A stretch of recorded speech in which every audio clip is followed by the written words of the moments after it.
कभी सोचा है कि क्या होता है जब गिनती सिर्फ एक नंबर बनकर रह जाती है, जब हिम्मत तादाद पर भारी पड़ जाती है। आज हम बात करेंगे रेजांगला की, एक ऐसी कहानी की जहां भारत के मुट्ठी भर शूरवीरों ने सचमुच नामुमकिन को मुमकिन कर दिखाया था।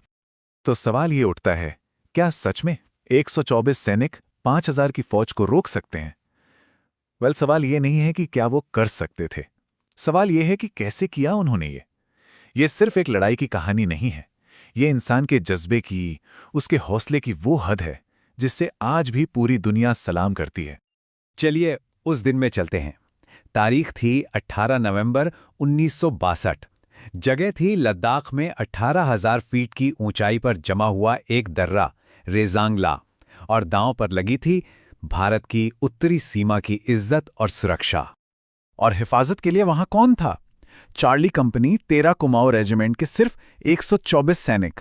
जी हां, सिर्फ 124। ये बस एक गिनती नहीं थी, ये वो जांबाज थे जिन्होंने अपनी मातृभूमि की रक्षा की कसम खाई थी। और उनके सामने था भारी तोपखानों और मशीन गनों से लैस करीब करीब 5,000 चीनी सैनिकों का एक समंदर। मतलब ये एक ऐसी लड़ाई थी जिसके नतीजे का अंदाजा कोई भी लगा सकता था। और पता है, अगर दुश्मन की इतनी बड़ी तादाद काफी नहीं थी तो वो लड़ रहे थे 18,000 फीट की बर्फीली ऊंचाई पर, जहां की जमा देने वाली ठंड में ना हर एक सांस लेना भी अपने आप में एक जंग थी।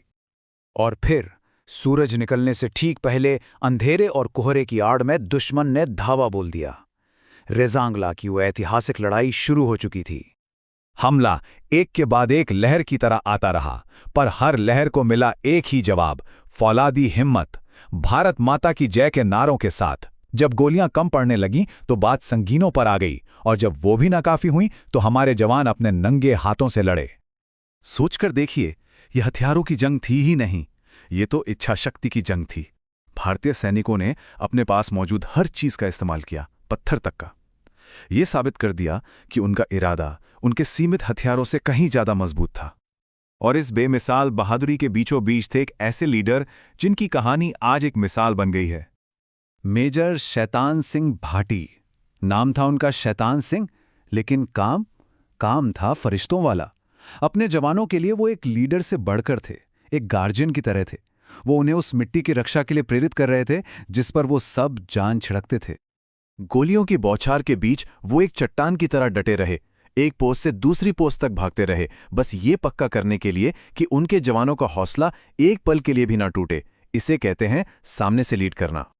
बुरी तरह घायल होने के बावजूद उन्होंने पीछे हटने या सरेंडर करने से साफ साफ इनकार कर दिया। उनका ये हौसला उनके हर एक जवान की अटूट हिम्मत का प्रतीक बन गया। और जब लड़ाई का धुआं छटा ना, तो उस मैदान ने वीरता और बलिदान की एक ऐसी कहानी सुनाई जिसने रेजांगला का नाम इतिहास में हमेशा के लिए अमर कर दिया। नतीजा, 124 में से 114 जवानों ने देश के लिए सर्वोच्च बलिदान दिया था। लेकिन जो बात दुनिया को हैरान कर गई वो ये थी, एक भी सैनिक, जी हां, एक भी सैनिक ने अपनी पोस्ट नहीं छोड़ी थी। जीरो। हर एक सैनिक अपनी पोस्ट पर मिला, अपनी बंदूक हाथ में थामे हुए, अपने देश की रक्षा करते हुए, अपनी आखिरी सांस तक। ये कर्तव्य और सम्मान का शायद सबसे बड़ा उदाहरण है। रेजांगला सिर्फ एक लड़ाई नहीं है, ये एक विरासत है। ये हमें याद दिलाती है कि असली ताकत हथियारों में नहीं बल्कि उन्हें थामने वालों के दिलों में होती है। अगली बार जब लगे कि मुश्किलें बहुत बड़ी हैं तो रेजांगला के नायकों को जरूर याद कीजिएगा।